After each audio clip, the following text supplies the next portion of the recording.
الشیطان الرجیم بسم اللہ الرحمن الرحیم کہ قرآن مجید فرقان حمید میں اللہ رب العزت نے اس وصف کو 70 سے زیادہ مقامات پر ذکر فرمایا. یعنی صبر کرنے والوں کے اجر کو، صبر کی اہمیت کو، صبر کرنے سے ملے گا کیا، یہ سارے امور کو رب ذوالجلال نے کم و بیش 70 سے زائد مقامات پر ذکر فرمایا ہے.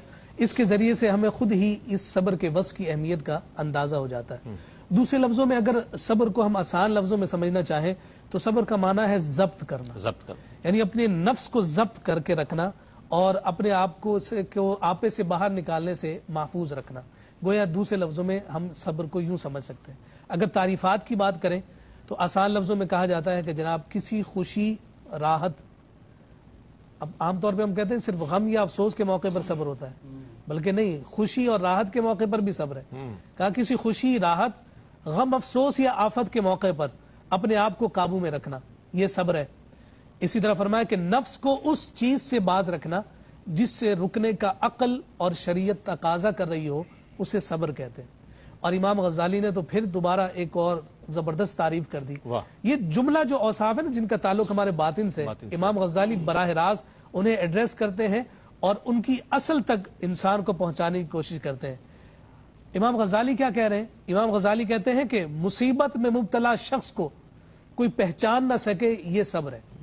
یعنی آپ پر اگر مصائب کے پہاڑ بھی ٹوٹ پڑے لیکن آپ کے مزاج سے، آپ کی طبیعت سے، آپ کی عادات و اطوار سے، آپ کے رہن سہن سے کسی کو یہ محسوس نہ ہو کہ جناب اس پر کوئی اتنی بڑی مشقت آن پڑی. اور اس کی بڑی خوبصورت مثال نبی رحمت صلی اللہ علیہ وآلہ وسلم کی ذات والا صفات ہے کہ آقا کائنات صلی اللہ علیہ وآلہ وسلم پر مظالم ڈھائے گئے، بڑی سے بڑی مصیبت حضور علیہ الصلوۃ والسلام پر آن پڑی، مگر آقا کائنات صلی اللہ علیہ وسلم کے چہرے انور پر ہمیشہ مسکراہٹ رہتی تھی. صحابہ بیان کرتے ہیں کہ نبی رحمت صلی اللہ علیہ وسلم سے بڑھ کر مسکرانے والا ہم نے روئے زمین پر کوئی اور نہیں دیکھا. یہاں تک کہ خود آقا کائنات صلی اللہ علیہ وسلم نے ارشاد فرمایا، امام جلال الدین سیوطی نے اسے ذکر کیا، فرماتے ہیں کہ جسے کوئی مصیبت پہنچے تو وہ اس کے مقابلے میں مجھ پر پڑنے والی مصیبت کو یاد کرے.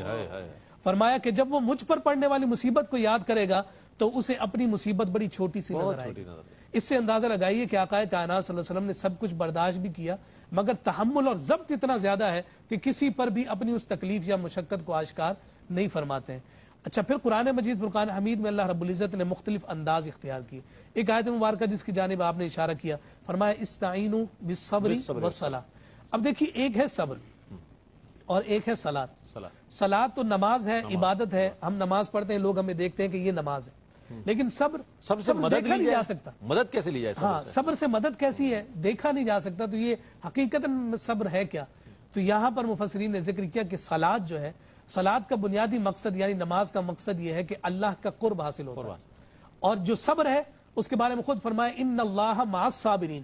جہاں صلاۃ رب کا قرب دیتی ہے وہاں صبر رب کی معیت عطا کیا بات ہے.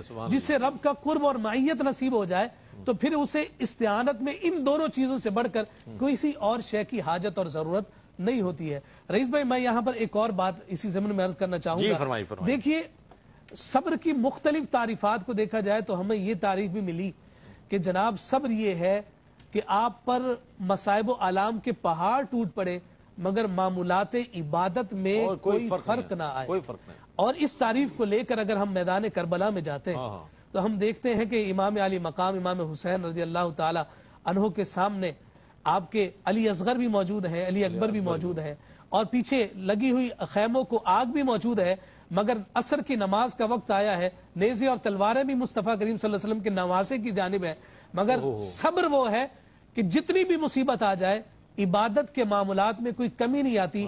عصر کی نماز آتی ہے تو پھر نماز کے لیے اپنے رب کی بارگاہ میں سر بسجود ہو جاتے ہیں اور ساری دنیا کو بتا دیا کہ اگر صبر کو اختیار کرنا ہے تو اس انداز میں اختیار کرنا ہے کہ ہر حال میں تمہیں تمہارا رب یاد رہے. اور اسی وجہ سے سورہ بلد میں اللہ رب العزت نے ارشاد فرمایا وَتَوَاصَوْا بِالصَّبْرِ وَتَوَاصَوْا بِالْمَرْحَمَةِ. گویا دو طبقات کو ذکر کر دیا. تم پر آزمائش آ جائے تو تم صبر کے دامن سے وابستہ ہو جاؤ، اور تم پر اگر جو ہے آسانی اور آسودگی آ جائے تو پھر تم رحمت بکھیرنے والے بن جاؤ، رحمت کو بانٹنے والے بن جاؤ. تو جب تم صبر کو بھی تھام لو گے اور رحمت کرنے والے بن جاؤ گے، تو فرمایا یہ دونوں طبقات میں جب بھی تم رہو گے، صبر تمہیں کبھی بھی کہیں گمراہ نہیں ہونے دے گا، بھٹکنے نہیں دے گا، کبھی تمہاری زبان پر کوئی شکوہ نہیں آئے گا۔ اسی لیے فقہاء نے اور صوفیاء نے ذکر کیا ہے کہ مومن اور کافر کے غم میں فرق کیا ہے۔ مومن پر جب کوئی غم آتا ہے تو وہ صبر کرتا ہے، اور کافر پر جب کوئی غم آتا ہے تو واویلا کرتا ہے، شور مچاتا ہے۔ اس لیے صبر کو اختیار کر کے بندہ مومن رب ذوالجلال کی معرفت اور اس کے قرب